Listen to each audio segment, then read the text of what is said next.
Trying to end a two-game skid, the Raptors shook things up and had a much different look as they took on the Miami Heat at Air Canada Center. Stepping in for the injured Jose Calderon, Will Solomon recorded his first career double-double, while the Raptors' huge front court combined for 50 points in a much-needed win.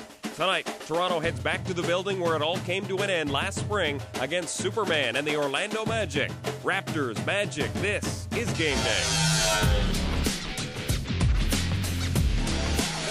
Orlando, Florida, and the Toronto Raptors head back to the place where it all ended last year. The last time the Raptors were in Orlando, faced the Magic, it was Game 5, and they lost 102-92, bringing their season to an end much earlier than they may have expected. Shaking hands, saying see you later, good luck in the next round, good luck in your off-season.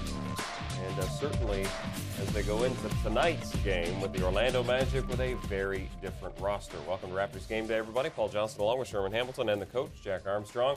Things will be very different for this Raptor team going into this. Not only did they beat the Miami Heat in their last game, and they got a bit of momentum going with a solid effort from everybody, but it's a different roster facing the team that eliminated them last year. Oh, it is a different roster, and when the Raptors look at the Orlando Magic, they've got to be a bit more confident, figuring that they have a Jermaine O'Neal in the lineup to handle a bit of what Dwight Howard's going to send. And, Jack, the roster change in terms of the starting lineup for the Raptors could affect this game significantly. You know, there was a lot of controversy last year when Sam Mitchell threw Andrea Bargnani in the lineup during the playoff series going with three bigs. And now you see Jermaine O'Neal in the lineup with Andrea and Chris Bosh. And that's a type of team that you need to match up with their bigs. But I think a big key tonight is how you manage the big fella inside Dwight Howard, because he's a load to deal with. And they have to be more accountable with regard to defending a guy like Jameer Nelson who broke their back in the playoffs. And whether or not it will be Jose Calderon dealing with the bulk of Jameer Nelson is still yet to be determined. He is going to be a game-time decision.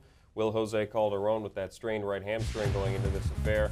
There are his numbers on the season, still second in the league in assists, good decent percentage from beyond the arc as well, and averaging 36 minutes a game. And again, as much as you want to say that that would be a huge loss, and it would be, they were able to deal with it last time out, as mentioned, against the Miami Heat, because they found Will Solomon at the point guard spot in his first career start in quite some time. He ended up with his first career double-double. I just thought he did a great job, and Andrea Bargnani also inserted into the starting lineup, and Andrea got off to a solid start, much more relaxed, much more focused, and reading what the defense was giving him. And Will Solomon, I thought, did a great job raising the tempo in the game, and he did a good job defensively as well, Jeff. I agree. And, you know, to top off that thing with Will Solomon, I thought he did a wonderful job as well, getting the ball inside to the post and getting the big guys opportunities around the basket. And when you play inside out, you're going to have a chance. By the way, this guy's pretty good. Yeah, he's probably going to be doing that for a few more years in the NBA. Let's hope. Against a few more teams in the NBA. But a guy who was in his draft class, Chris Bosh, solid again for the Toronto Raptors, and he, along with O'Neal and Bargnani, combining for 50 points and 29 rebounds. Just great offensive production on a night where Jermaine O'Neal didn't get it going, and I thought Jason Capono did a great job. That was a great sequence. The huge block by Jermaine O'Neal leading to a three-point shot by Jason Capono. That's putting both parts of the game together.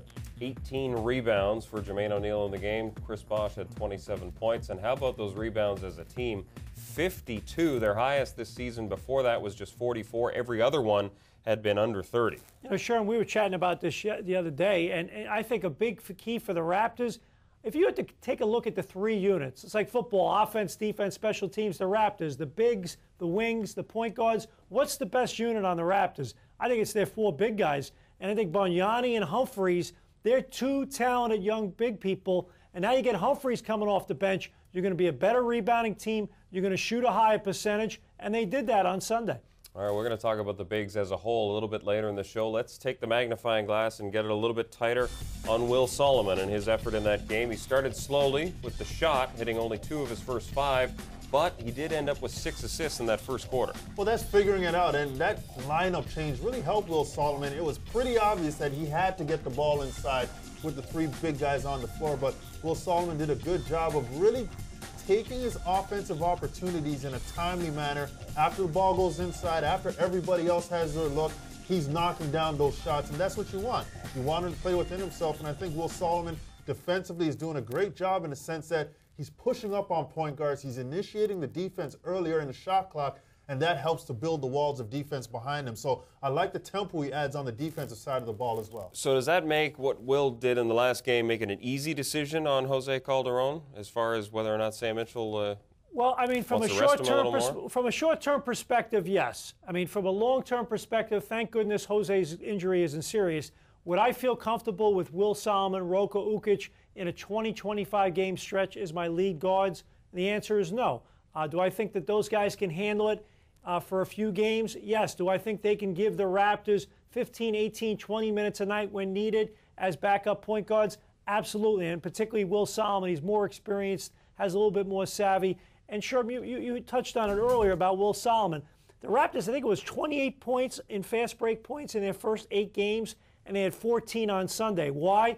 Because he pushed the ball up the court. I love the fact that he pitched it up sometimes and made guys run. And when you do that, you get easy baskets, and the Raptors haven't gotten enough of those. Yeah, not enough easy baskets over the course of the season. That was a dominating effort as far as the fast break points, and it was the first one this season. As you mentioned, Jack, 14-2. They 14 fast break points in the previous 4 games combined. More on that when we come back. When we come back, though, right after the break, we'll talk about the Big Four.